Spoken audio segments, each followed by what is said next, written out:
Welcome to Bent TV. I'm Andy McNamara. Tonight I'm speaking to Brenda Appleton. Welcome, Brenda. Thank you, Andy. We are going to speak about trans and gender diverse mental health, which I don't know much about, so hit us, baby. The Curtin University, with some funding from Beyond Blue, undertook a survey 2 years ago in Australia, and it included 946 trans and gender diverse people all across Australia. So it's a very extensive survey, and the survey was looking particularly at the mental health of that community group. And they concluded, based on all the factors they looked around in terms of people's levels of anxiety, depression, self-harm, suicide risk, they decided that the mental health for the trans and gender diverse community was probably the worst of any community in Australia. Which is what I would expect, just given the discrimination and the shame attached to trans people by families and colleagues quite often. I think it confirms what we already knew. Yes. And we've known through different surveys, a closer look at private lives too. We know from Blues to Rainbow that there has been a lot of information and confirmation that the trans and gender diverse communities suffer excessive mental health issues. Yes. And it's not because of being trans, it's because of the discrimination, the social isolation that goes with it. Totally. We now think that probably 40 to 50% of trans people attempt suicide at some stage in their life. Wow. And this is 25 plus times what it is in the general community. Totally, that's terrible. And what I'm finding frustrating is that we've had this information been reinforced with the recent surveys, but we've known it for many years. Yes. And we've not been able to get much done about it. Transgender Victoria runs its own anxiety support group, right, because there isn't any funding to provide a professionally run one. And I don't think that's good enough. So I think that we will be working much more closely with the government, both at a state and federal level, to try and ensure better allocation of resources to target mental health for trans and gender diverse people. We have more than one suicide a month in Melbourne from the community, and this is very sad. Yes. Things are so much better than they were when I started 20 years ago. The world is changing quickly, but there's a long way to go. It's still not meeting the needs of so many. And we know in some schools we're still getting high levels of bullying and harassment. I would like to say that Safe Schools Coalition are doing a fantastic job where they get invited into secondary schools, right, mainly. So we're making great progress, but it's still leaving a lot of people behind.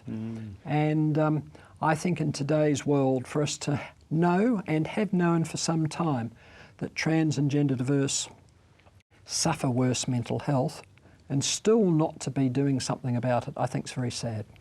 If there was more funding, what could and should be done? I think we need to be providing better resourced counselling and psychological support services. Right. We don't need psychiatrists, we don't have a mental illness, but we do need help with coping skills in life. And at the moment, the federal government is cutting back on mental health support, right, and there are fewer and fewer avenues for people who aren't well paid to be able to get help. In my own case, I had 4.5 years of counselling before I finally transitioned, and even then I had 3 suicide incidents. My partner needed psychological help to work through the issues. My 2 children did. So for all of us, coping with the mental stresses of being rejected by society and facing discrimination and making life-changing decisions are very difficult. Do counsellors of trans people and their families, do the counsellors need specialised training, or does it fall under general counselling training? No, and I think you raise a good issue, because we don't have enough counsellors who are sufficiently experienced in trans matters. Right. And unfortunately, the medical profession seems still to frown upon people who specialise on trans and gender diverse matters. Wow, is that amazing these Yeah, days? it's disappointing. Yes. It's a very conservative profession, and therefore we would love that there is high level of awareness in terms of the issues, and that there is no further stigma attached to those that specialise and meet the needs. So we would love that part of their professional development included being trained around the issues faced by trans and gender diverse people, and therefore being in a position to help people. This is particularly important outside of Melbourne. So in Melbourne there are a number of different places people can go to, but once you're outside of Melbourne there's very little skilled resource out there, and it means we're letting our community down. This is getting off track a little bit, but wouldn't it be great if, even if we had a trans person or two in a visual profile position, like, you know, a newsreader or something, just you know, not a cabaret performer, but just some very standard bulk job where they got seen by people. Even that would save. I think so. I think Kate McGregor's done a great job in terms of raising the profile of Australia. Example. Yes. And I think, you know, we've recently had the transition of Bruce Jenner to Caitlyn Jenner. Yes. And I think all of these events, although in Caitlyn's case it's a rather high profile situation, I think all of these events help to talk up some of the issues faced by trans and gender diverse people and their families. Yes. Because it's difficult for many. Brenda, thanks so much for coming on Bent TV tonight.